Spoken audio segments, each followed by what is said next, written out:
Irmão, se você está com a sua Bíblia aí, eu quero ler Evangelho de João, capítulo 1. Eu vou ler um pequeno trecho dele, depois nós vamos ler outra parte. João, capítulo 1, a partir do versículo 12.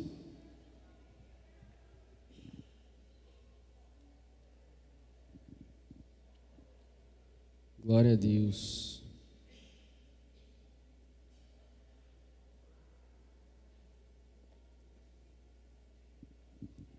João 1, a partir do versículo 12, diz assim: Contudo, aos que o receberam, aos que creram em seu nome, deu-lhes o direito de se tornarem filhos de Deus, os quais não nasceram por descendência natural, nem pela vontade da carne, nem pela vontade de algum homem, mas nasceram de Deus.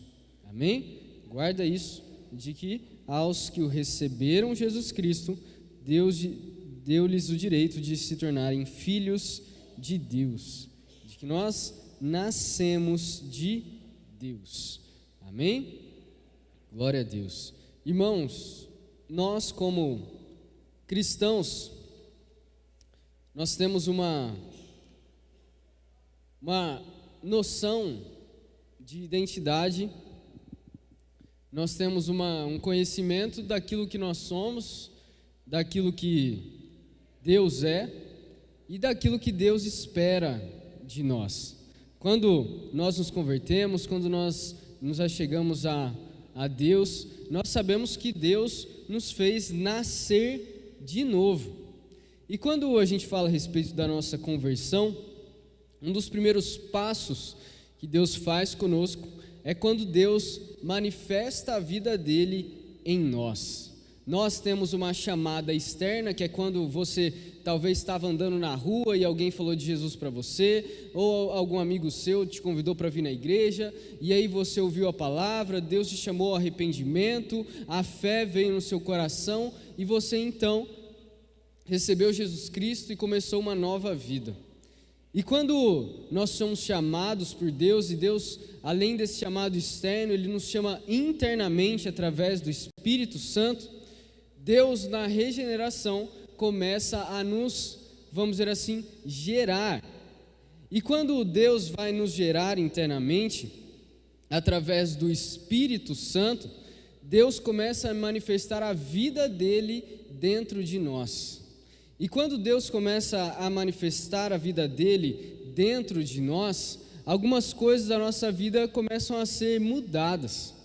A partir do momento que a gente começa a compreender mais a respeito da Bíblia, a partir do momento que a gente começa a entender melhor a obra de Jesus, aquilo que Jesus fez e também aquilo que nós somos em Deus, a nossa fé ela começa a aumentar e aí então nós temos o nosso novo nascimento, nós passamos pelas águas, nós temos a certeza da fé em nosso coração e temos a certeza de que existe um Deus, que Jesus Cristo veio, sofreu, morreu e ressuscitou para nos dar a vida eterna. Mas quando, talvez durante a nossa vida, a gente não tem esse tipo de noção e esse tipo de transformação que só Deus, só Jesus pode nos dar, talvez a gente possa andar um pouco perdido. E principalmente, se a gente tiver uma noção errada de quem Deus é, ou uma noção errada de qual é a vontade de Deus, do que Deus espera de nós, ou do que Deus até mesmo fez por nós. Eu quero convidar você a abrir sua Bíblia agora, lá em 1 Samuel. 1 Samuel, nós vamos ler o capítulo 17.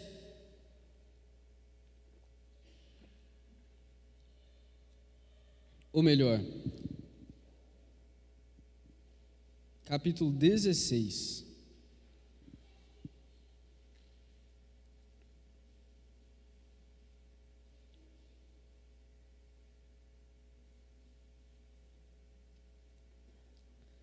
Primeiro Samuel 16, a partir do versículo 11.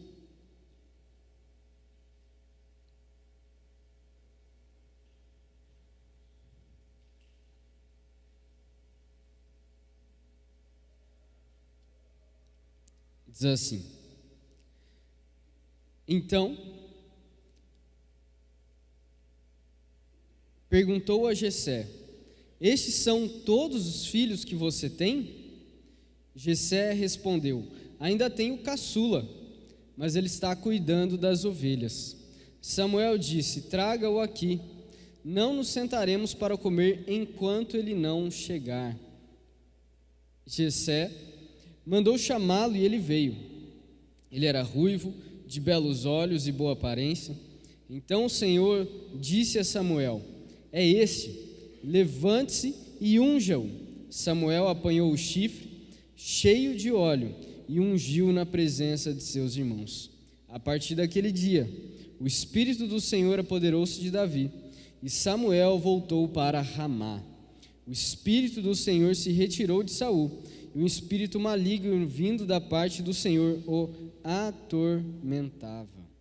Sabe, irmãos, quando nós olhamos para a história de Saul, nós percebemos que Saul, ele é um homem que, apesar de ele ser ungido por Deus, ele era um homem que tinha uma noção de quem Deus era completamente errada. Certa vez, em uma das batalhas que ele teve, ele, achando que Deus era um amuleto, pediu para trazer a Arca da Aliança. Outras vezes, quando ele ganhava alguma batalha, ele queria que o nome dele fosse glorificado, que o nome dele aparecesse. E Saul, ele então, quando no capítulo anterior, capítulo 15, quando Saul desobedece a Deus, quando ao invés dele atacar os amalequitas e matar todos, quando ele deixa eles vivos, quando ele deixa o rei e os melhores do gado, das ovelhas, dos bezerros, dos cordeiros vivos, ele desobedece a Deus. E ele desobedecendo a Deus, a consequência disso é que Deus rejeitou Saul. Quando nós olhamos capítulo 15, versículo 26, fala: Você rejeitou a palavra do Senhor, e o Senhor o rejeitou como rei de Israel. E sabe, irmãos, quando o povo pede um rei para o Senhor, o povo pede um rei para Deus, não de acordo com os padrões de Deus, mas de acordo com aquilo que o povo espera de um governador. E se a gente pensar naquela época, nós imaginamos que existiam as nações, e elas muitas vezes invadiam umas às outras, tinham seus exércitos. Então o que você esperava de um bom rei, era que um rei pudesse te defendesse a sua nação e atacasse outra nação se fosse necessário. E aí então eles chamam o Senhor, o Senhor chama Saul, que na hora de ser escolhido como rei, na hora que chamam Saul para vir, para ser escolhido na frente de todo o povo, o cara está escondido, nem na hora dele ser ungido ele aparece, eles têm que mandar chamar ele que estava escondido. E agora, depois da desobediência de Saul, Samuel, ele é chamado então para ir na casa de Jessé, e quando ele chega lá, ele olha primeiramente para um dos irmãos de Davi, chamado Eliabe, e quando ele olha para ele, ele fala assim: com certeza, este é o que o Senhor quer ungir. E é interessante que até mesmo o profeta de Deus daquela época, ele estava contaminado com a mentalidade do povo. Por que ele estava contaminado com a mentalidade do povo? Porque ele estava querendo escolher um rei, não de acordo com a vontade de Deus, mas de acordo com aquilo que ele achava que era melhor em um rei. Esse homem, o Abinadab, provavelmente os outros irmãos de Davi, eram altos, fortes, ou pelo menos eles eram guerreiros desde a mocidade, mas Samuel, ele cai do cavalo, simbolicamente, quando ele acredita que Deus está escolhendo alguém que é bonito, alguém que é alto, alguém que está junto com o seu pai lá, mas ele esquece de que Deus, ele olha o coração do homem. No versículo 17 de capítulo 16, fala que o homem vê a aparência, mas o Senhor vê o coração. Deus vê o coração. Só que, irmão, o engraçado dessa passagem é que aqui diz que o Senhor vê o coração e depois é descrita a aparência de Davi. No versículo 12 a gente leu que ele era ruivo, de belos olhos e boa aparência, ou seja, Davi era um cara bonito. E quando Davi é chamado a isso, não é que Deus não se importa completamente com aquilo que nós vemos exteriormente, mas de que Deus, Ele olha muito mais, Ele vê o nosso coração. Deus, Ele enxerga os nossos pensamentos. Deus, Ele consegue fazer um raio-x daquilo que pensamos, sentimos, dos nossos desejos mais profundos. Deus conhece. Irmãos, quando já é predito a respeito de um rei que iria substituir Saul, quando nós olhamos no capítulo 13, versículo 14, diz que o Senhor procurou um homem segundo o seu coração e o designou líder de seu povo. Um homem segundo o coração de Deus. Às vezes, quando nós ouvimos essa expressão, um homem segundo o coração de Deus, a gente pensa talvez em Deus construindo Adão, pegando o homem do barro, moldando a aparência dele, e aí quando Deus faz o homem segundo o seu coração, parece que Deus pega o espírito, a alma desse homem, imputa dentro do coração dele, como se ele por completo fosse um robozinho que nasceu e de repente ele só é um homem segundo o coração de Deus.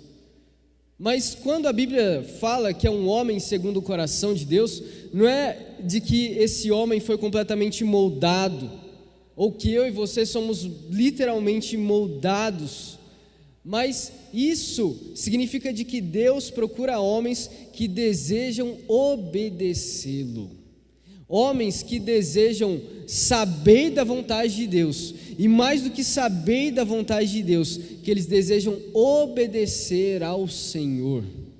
Você, se quiser ser um homem segundo o coração de Deus, uma mulher segundo o coração de Deus, meu irmão, é de que você tenha disposição dentro de você de obedecer a Deus, de que a disposição de um homem segundo o coração de Deus está em obedecer a Deus.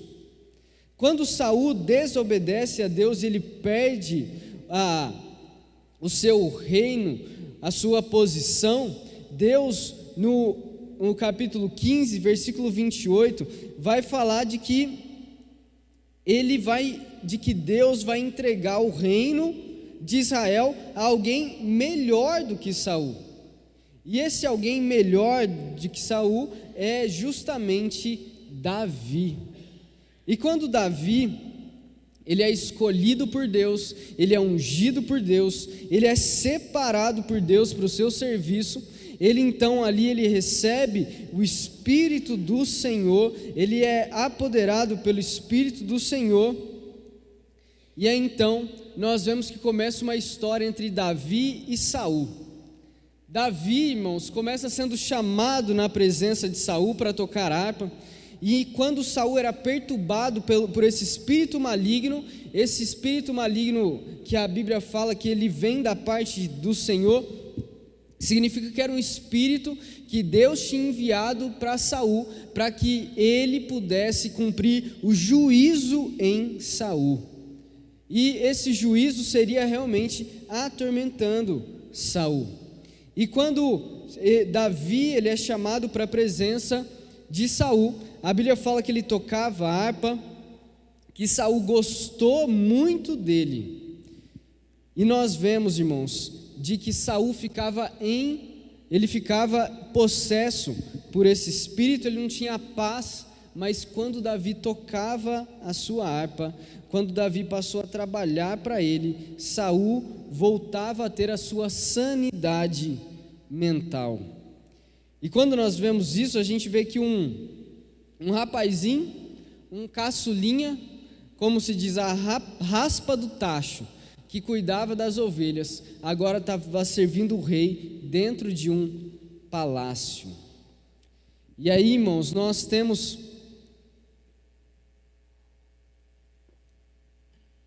este cenário. E quando nós chegamos no capítulo 17, nós temos uma famosa história entre Davi e Golias.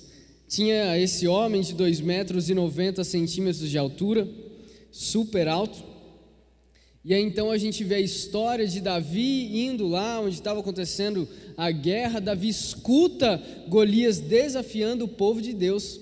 E quando Davi então está lá, ele ouve isso e ele se dispõe a batalhar, a lutar contra este homem.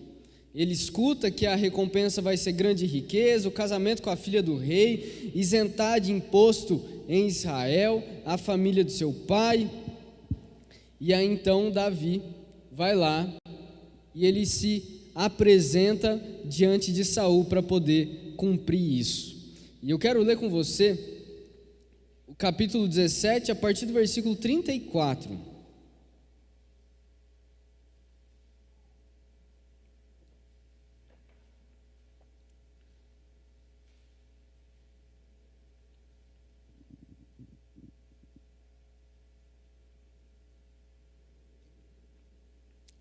Diz assim: Davi, entretanto, disse a Saul: Teu servo toma conta das ovelhas de seu pai.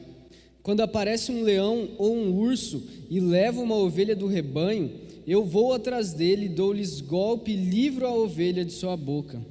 Quando se vira contra mim, eu pego pela juba e lhe dou golpes até matá-lo. Teu servo pode matar um leão e um urso. Esse filisteu incircunciso será como um deles, pois desafiou os exércitos do Deus vivo. O Senhor que me livrou das garras do leão e das garras do urso me livrará das mãos desse filisteu. Diante disso, Saul disse a Davi: Vá, e que o Senhor esteja com você. Saul vestiu Davi com sua própria túnica, colocou-lhe uma armadura e lhe pôs um capacete de bronze na cabeça. Davi prendeu sua espada sobre a túnica e tentou andar, pois não estava acostumado com aquilo. E disse Saul: Não consigo andar com isso, pois não estou acostumado. Então tirou tudo aquilo e em seguida pegou seu cajado, escolheu no riacho 5 pedras lisas, colocou-as na bolsa, isto é, no seu alforje de pastor, e com sua atiradeira na mão, aproximou-se do filisteu. Amém? Por enquanto só até aí. É interessante, irmãos, quando nós olhamos esta passagem, de que quando Saul foi chamado para ser rei, quando Saul foi chamado diante do povo, diz que os homens mais altos do reino de Israel não batiam nem nos ombros de Saul. E agora Saul, que encontra com um baixinho, vai lá, entrega a sua armadura, túnica, capacete, espada. Mas, irmãos, um urso é muito mais forte do que um homem. Um leão é muito mais forte do que um homem. Esse homem podia ter 3 metros de altura, podia ter até mais, mas Davi, ele matava urso e matava leão. Mas quando Davi diz que ele mata urso e mata leão, percebe que Davi não coloca a força nele, mas ele coloca a força em Deus. Davi não fala assim: eu tenho muita força e por isso eu mato leão e urso. Davi não fala assim: eu sou muito forte, eu tenho a melhor armadura, o melhor capacete, a melhor espada. Mas ele fala: o Senhor que me livrou das garras do leão e das garras do urso, me livrará das mãos desse filisteu. Percebe, irmão, que ele coloca o livramento da morte e a força não naquilo que ele é, mas naquilo que Deus é e de que Deus o protege. Davi não acha que ele mesmo mata eles. Davi acha que o Senhor o livra das mãos de um leão e do urso. Davi não acha que a força é dele. Davi tem certeza que a força vem de Deus.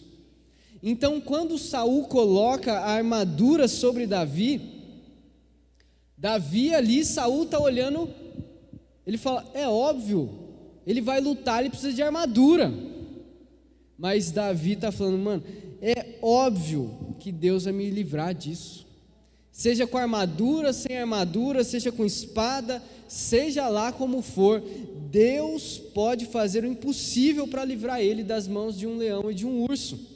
E esse incircunciso chamado Golias também vai cair. E quando Davi colocado nele essa armadura, ele diz para Saul, né? Não consigo andar com isso, pois não estou acostumado. E logo em seguida, o que ele faz?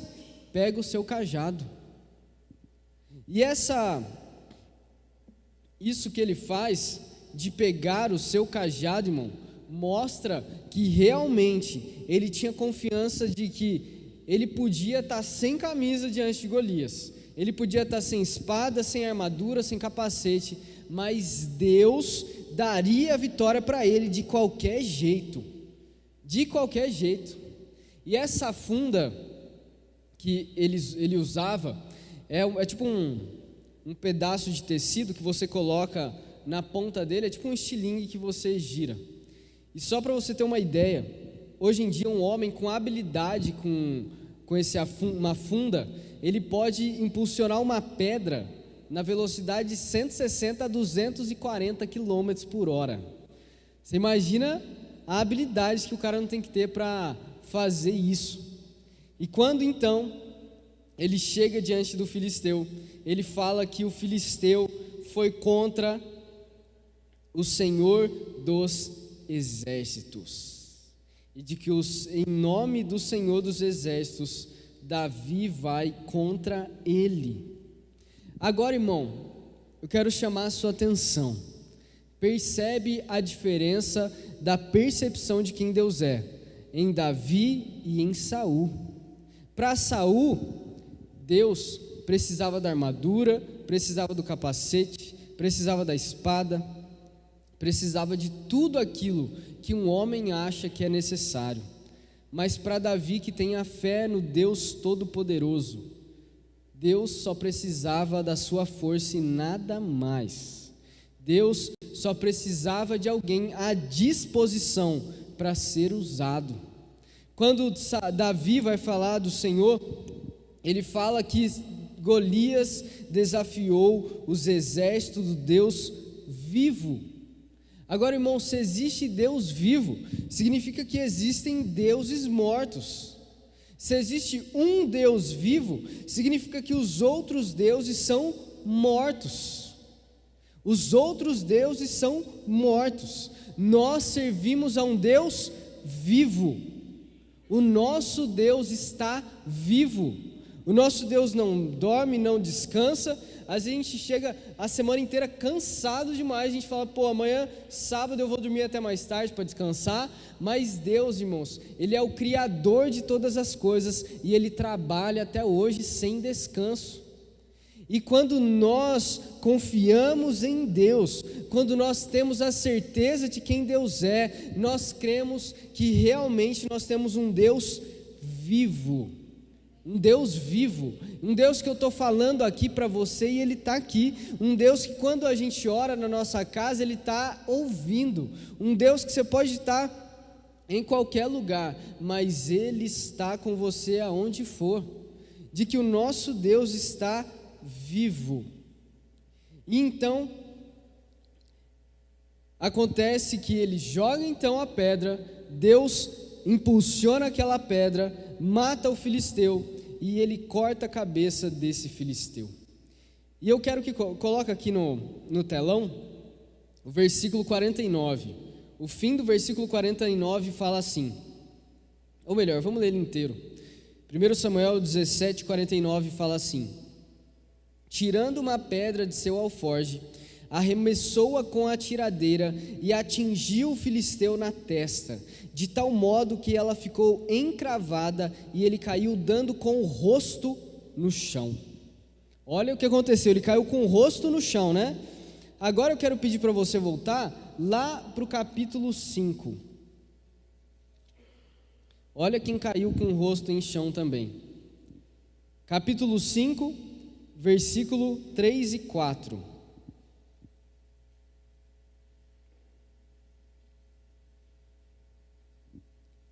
Diz assim: quando o povo de Asdod se levantou na madrugada do dia seguinte, lá estava Dagom caído, com o rosto em terra, diante da arca do Senhor.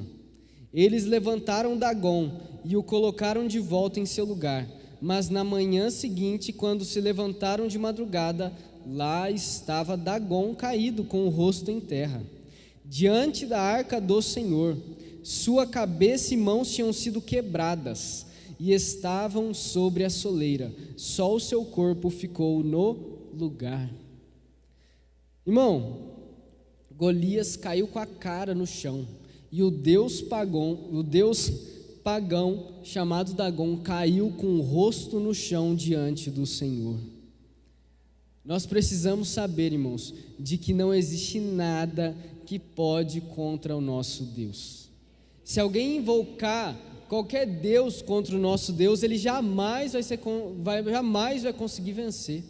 Se algum homem achar que é forte demais contra Deus, ele vai cair com o rosto no chão diante do Senhor. E ele não vai cair com o rosto no chão diante do Senhor porque nós temos o poder, porque nós somos poderosos, mas ele vai cair porque nós servimos a um Deus vivo. Um Deus vivo, que Ele é o único Deus vivo. Mas sabe, irmãos, quando nós sabemos do Deus a quem nós servimos,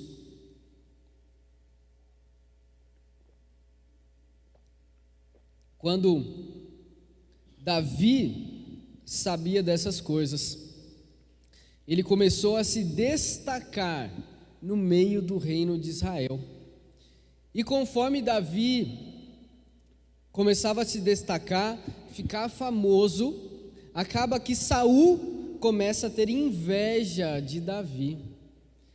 No capítulo 18, fala que Jonatas, que era filho de Saul, e Saul e Davi começaram a se tornar muito amigos, e que Davi, tudo que Saul ordenava que Davi fizesse, Davi fazia com muita habilidade, e que chegou ao ponto de Saul colocar Davi num cargo elevado no exército. Mas aí, irmãos, Davi vence Golias, Davi cuida de Saul, tocando a sua harpa. Davi então vai para um posto elevado no exército, e agora acontece uma coisa. Quando eles estavam lá, acaba que algumas mulheres, elas começaram a sair de todas as cidades para o encontro do rei Saul. E quando elas saem das cidades para o encontro do rei Saul, elas começam a cantar. Elas têm seus cânticos, danças com tamborim, música alegre, instrumento de 3 cordas, e elas cantavam uma frasezinha assim: Saul matou milhares, e Davi dezenas de milhares. E aí, irmão, no capítulo 18, no versículo 8, diz que Saul ficou muito irritado. Saul escutou esse refrão: Saul matou milhares, Davi dezenas de milhares. E o que acontece com a ira, com essa irritação de Saul? No versículo 9 vai falar: daí em diante, Saul olhava com inveja para Davi. E no versículo 10 fala que no dia seguinte, um espírito maligno mandado por Deus apoderou-se de Saul. E aí Saul, quando Davi estava então tocando a harpa para Saul, Saul pega uma lança e joga em Davi. E quando ele joga essa lança em Davi, essa lança, Davi então se desvia 2 vezes de Saul. E Saul tinha medo de Davi. No versículo 12 fala que Saul tinha medo de Davi, porque o Senhor o havia abandonado e agora estava com Davi. E aí então, irmãos, Saul então vê toda essa situação. Você imagina, você é rei e o povo, ao invés de cantar sobre os teus feitos, cantam sobre os feitos de um baixinho que acabou de sair do campo, do interior, da roça, e que agora ele estava se destacando na frente de todo mundo. Saul então faz pensa em uma maneira de matar Davi. E Saul então fala, começo de conversa, né? Vocês lembram que Saul tinha prometido para aquele que matasse Golias riquezas, casamento e isenção de impostos. E o que acontece, irmãos? Quando chegou a época da filha de Saul ser dada casamento a Davi, sabe o que aconteceu? Saul deu a filha dele para outro rapaz. E aí então Saul fica sabendo de uma filha dele chamada Mical, que gostava de Davi. E aí então ele prepara uma segunda oportunidade e fala então de que se Davi conseguisse 100 prepúcios de filisteus para vingar-se dos seus inimigos, então aí sim ele iria se casar. E o interessante, irmãos, é que Davi ele é tão humilde, mas tão humilde, que ele não se acha nem digno de ser chamado genro do rei. No versículo 18 ele fala: quem sou eu e o que é minha família ou o clã do meu pai de Israel para que eu me torne genro do rei? Na segunda oportunidade, no versículo 23 ele fala: vocês acham que tornar-se genro do rei é fácil? Sou homem pobre e sem recursos. Mas aí então os conselheiros de Saul falam para Davi então. E aí então Davi gosta da ideia. Sabe o que Davi faz? Era para matar 100. Davi mata 200. Davi mata 200 filisteus, traz os prepúcios para Saul. E então Saul dá a sua filha em casamento para Davi. E aí então, no versículo 29, irmãos, 28, fala: quando Saul viu claramente que o Senhor estava com Davi e que sua filha Mical o amava, temeu-o ainda mais e continuou seu inimigo pelo resto de sua vida. Esse capítulo termina dizendo que Saul ficava cada vez mais famoso. E sabe, irmãos, eu quero chamar vocês, porque quando nós olhamos para esse capítulo, talvez uma das coisas que mais chamam a nossa atenção é a respeito da inveja que Saul tinha sobre Davi. Saul ele tinha sido ungido, Saul ele tinha sido chamado por Deus, Saul tinha vencido batalhas, Saul já tinha filhas, Saul ele já era o rei, as mulheres estavam saindo das cidades para ir se encontrar com ele. Saul ele tinha o domínio de todas as coisas. Mas quando ele viu Davi se destacando, ele começou a ficar com inveja.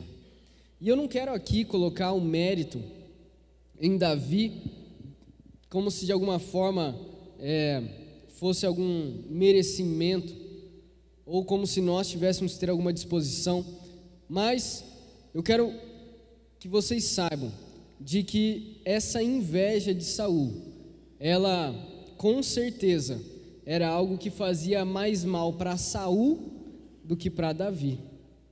Sabe, irmãos, quando alguém tem inveja de você, ou quando você, por um acaso, tem inveja de alguém, infelizmente, se você é um cristão, isso não deve ter no seu coração, mas essa inveja, ela não é só um sentimento ruim, que talvez faça você se sentir mal por alguém ter inveja de você, ou se por acaso quando ela aparece no teu coração, você se sente mal, e isso te leva a ter pensamentos terríveis sobre alguém, de você desejar o que o outro tem, você querer a posição que alguém tem, de você querer até mesmo a morte, a derrota, alguém sendo demitido, para que essa pessoa, nem que seja para você ocupar o cargo dela, mas você não quer que ela cresça.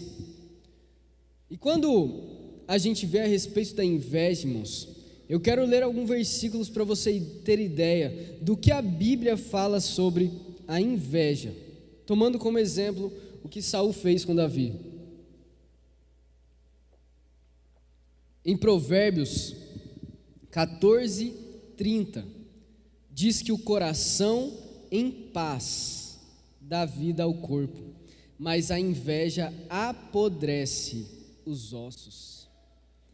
Você já viu um osso podre, irmão? Quando alguém morre, depois é exumado, a única coisa que sobra é o osso. E aqui fala que a inveja, ela apodrece os ossos. Os ossos se tornam podres. Isso de que é o que a inveja faz com quem sente inveja.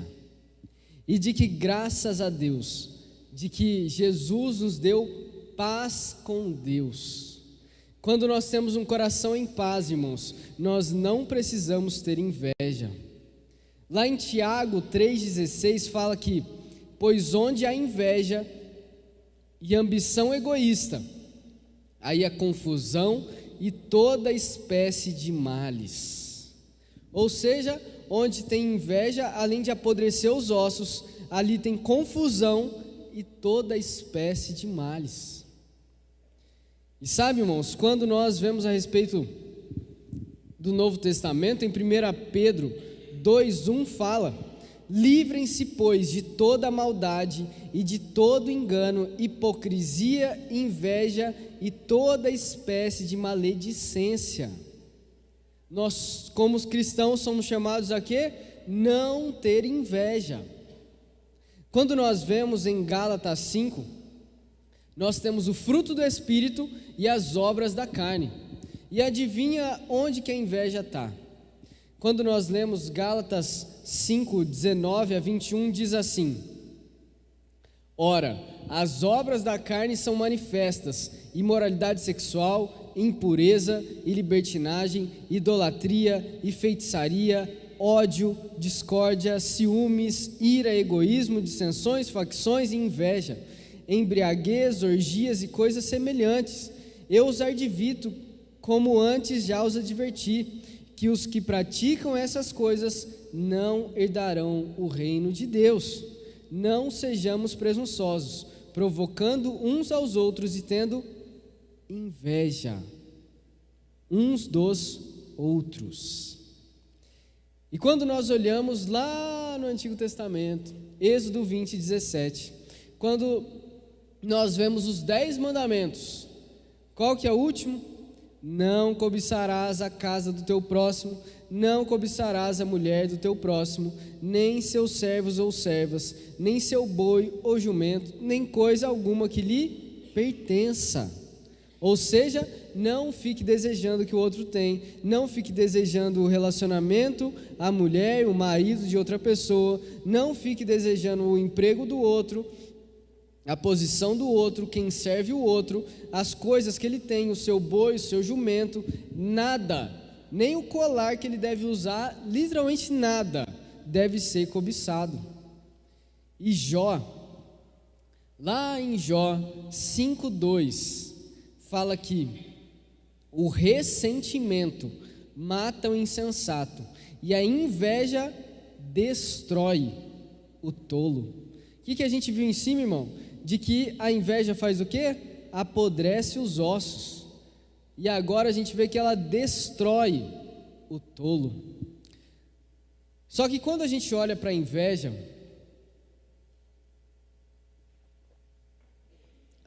tem que ter um lugar para nascer. A inveja tem ali o seu lugar de nascimento. E sabe onde ela nasce? Está lá em Marcos 7:21-23, que diz assim: pois do interior do coração dos homens Do interior do coração dos homens vêm os maus pensamentos, as imoralidades sexuais, os roubos, os homicídios, os adultérios, as cobiças, as maldades, o engano, a devassidão, a inveja, a calúnia, a arrogância e a insensatez. Todos esses males vêm de dentro e tornam o homem o quê? Impuro. Quando fala da inveja, irmão, ela nasce dentro do coração do homem. E esse coração onde a inveja nasce, ele está completamente dominado pelo pecado. Quando nós vemos o nosso coração, às vezes a gente tem uma ideia completamente errada de que as nossas emoções são santas. Às vezes você acha, e o mundo acha, que a nossa alegria, felicidade, que aquilo que a gente sente mostra que aquele sentimento que vem do nosso coração é que nos torna santo, que ele é santo, que as nossas emoções são santas. Mas quando o homem peca, quando nós nascemos em pecado, quando nós crescemos em pecado, todos nós nascemos e crescemos em pecado. Meu filho, quando nascer, já vai ser um pecadorzinho que necessita da graça de Deus. Todo homem que, consequentemente, sendo homem, é pecador, tem o seu coração afetado. E do nosso coração, irmão, vem três coisas: vem a nossa razão, a nossa vontade e as nossas emoções. Quando a nossa razão é afetada pelo pecado, a gente, apesar de saber o que é certo e o que é errado, muitas das vezes, quando a gente é afetado pelo pecado, a gente não vê essa diferença. Talvez o errado, à luz da palavra de Deus, você vai achar que é certo. Você, talvez distante de Deus, olha para o adultério, você olha para a inveja, você olha para o homicídio, você olha para o roubo e você, está tudo bem, é certo, não tem problema. Então você não tem noção do que é certo e é errado. E se você não tem noção do que é certo e que é errado, você vai acabar querendo fazer justamente o que é errado. Uma razão afetada pelo pecado leva o homem a ter uma vontade de fazer o que é errado, às vezes sem nem saber que o que ele quer fazer é errado. E o pior dos três é de que isso afeta as nossas emoções. Ou seja, além de você não distinguir o que é certo e o que é errado, além de você ter vontade de fazer o que é errado, você sente prazer fazendo o que é errado. E me responde uma coisa, irmão. Hoje em dia, a gente fala o seguinte: faz o que te faz feliz, faz aquilo que você se sente bem. E aí a gente, ao invés de olhar primeiro se aquilo é certo ou errado, ao invés da gente ter vontade de fazer o que é certo, ao invés da gente se sentir bem fazendo o que é certo, o que é a obediência na vontade de Deus, a gente acaba se sentindo bem cometendo pecado. O homem, irmão, pecador, ele vai se sentir bem pecando. O homem pecador e distante de Deus, ele vai ter a disposição e o prazer em pecar. Inclusive nós, antes de nos convertermos, tínhamos esse prazer. Só que quando nós somos regenerados, chamados a sermos filhos de Deus, quando Deus imputa em nós a vida, quando nós temos acesso à vida em abundância, quando nós nos tornamos filhos de Deus, através de Jesus Cristo, quando nós nascemos de novo, o nosso coração deve ser transformado, a nossa mente deve ser transformada, os nossos desejos, as nossas emoções, a nossa razão, ela é transformada. E agora mais, não é o pecado que me dá prazer, eu não tenho mais vontade, talvez você ainda tenha, porque você é pecador, de fazer o que é errado, mas agora quando você é um justificado, um convertido na presença do Senhor, quando o Espírito Santo fala na sua mente, quando você é transformado no seu interior, e o Espírito Santo começa a agir em você, agora você começa a entender o que é certo e o que é errado. Agora você olha para algo que você fazia e fala assim: meu Deus, eu estava tudo errado.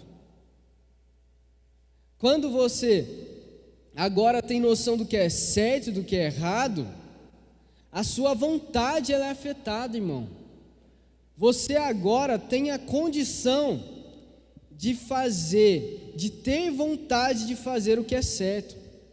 E além disso, você tem prazer em estar na presença de Deus. Você gosta de estar na presença de Deus. Você encontra prazer em vir à casa do Senhor. Você encontra prazer em ler a Bíblia, prazer em orar, prazer em seguir a Jesus Cristo. Quando nós vemos em Romanos 7:22, fala o seguinte: no íntimo do meu ser tenho prazer na lei de Deus. Quando a gente leu hoje, no início do culto, Salmo 1:1, diz assim: como é feliz aquele que não segue o conselho dos ímpios, não imita a conduta dos pecadores, nem se assenta na roda dos zombadores. Ao contrário, onde está a satisfação dele? Na lei do Senhor. E nessa lei ele medita dia e noite. Salmo 119:47. Salmo 119:47 diz assim: tenho prazer nos teus mandamentos, eu os amo. Olha que bênção. Tenho prazer nos teus mandamentos, eu os amo.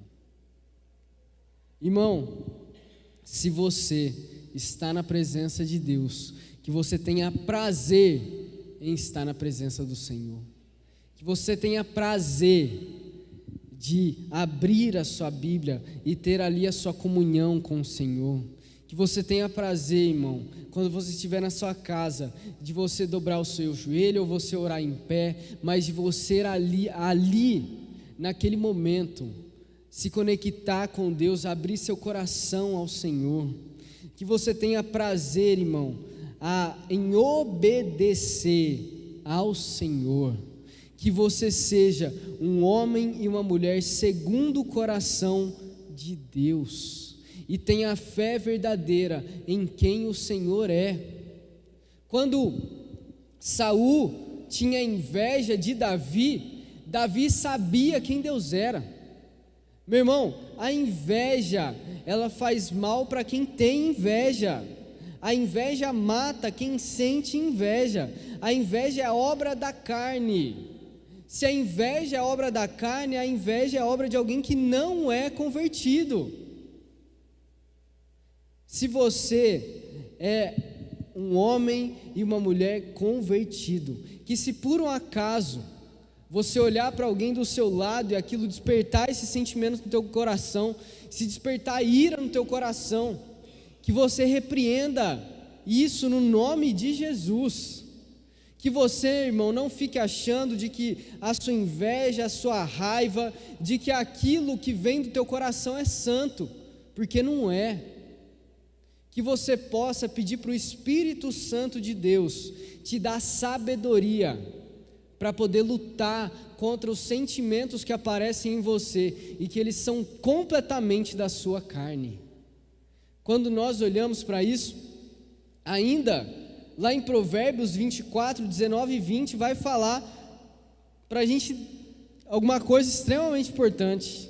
Provérbios 24, 19 diz assim: não se aborreça por causa dos maus, nem tenha inveja dos ímpios, pois não há futuro para o mal, e a lâmpada dos ímpios se apagará. Ou seja, tu é convertido, e às vezes você tem inveja de alguém do mundo, Você é convertido, você olha para alguém do mundo e fala: oh meu Deus, aquele homem, aquela mulher prospera, olha no que carro que ele está andando, olha a posição que ele está chegando, olha aquilo que aquela pessoa que é do mundo, se existe um pecador é aquele, olha onde ele está indo. Que você, meu irmão, possa encontrar o seu prazer naquilo que é eterno. Você já percebeu que o ouro é uma coisa super valiosa, e que o ouro mostra que você tem posses, e às vezes você olha para alguém e você tem inveja da posse que aquela pessoa tem. Já imaginou que o lugar, a Nova Jerusalém, o lugar que nós vamos passar a eternidade com Jesus, aquilo que é importante aqui, que é o ouro, que a gente carrega em colares, em anéis, a gente no futuro vai pisar nisso aí, de que isso não vai ser nem importante para nós no futuro, irmão, de que isso não vai ter valor. Então, se isso não tem valor, que nós possamos encontrar o nosso prazer, não nos cargos, não naquilo que nós podemos ter aqui como homens, mas que o nosso verdadeiro prazer esteja em saber que o nosso nome está escrito no livro da vida, e que para toda eternidade nós passaremos na presença do Criador de todas as coisas. Que você, irmão, quando olhar para isso, você possa pegar toda a inveja, toda a ira dentro do seu coração e jogar numa lata de lixo, e se lembrar de que você é filho de Deus, de que você é filho de Deus, você é filho da promessa, de que você não está destinado a ser o rico, poderoso, você está destinado a passar a eternidade com Jesus. Deus te chama, irmão, para ser filho dele, e que assim como nós olhamos em Romanos 7:22, Salmo 1:1, Salmo 119, que nós possamos encontrar prazer na lei de Deus, e que quando qualquer sentimento de ira, de inveja vier no seu coração, você saiba que o prazer está no Senhor. Que você, meu irmão, não fica com medo de alguém ter inveja de você, que você não fica ligando para essas coisas não, mas que assim como Davi tinha uma teologia correta de que Deus era aquele que o protegia, de que Deus era aquele que fazia com que ele vencesse leões e ursos, Deus também nos protege. De que alguém pode ter inveja, alguém pode fazer trabalho, seja lá o que for, meu irmão, você serve ao Deus vivo, você serve ao Deus vivo, e Ele está à disposição para te proteger, seja lá do que for. Que você tenha entendimento correto, irmão, de quem Deus é, e de que você é filho do Senhor. Davi: Deus me livra de todo mal, e agora não vai ser diferente. Amém? Glória a Deus.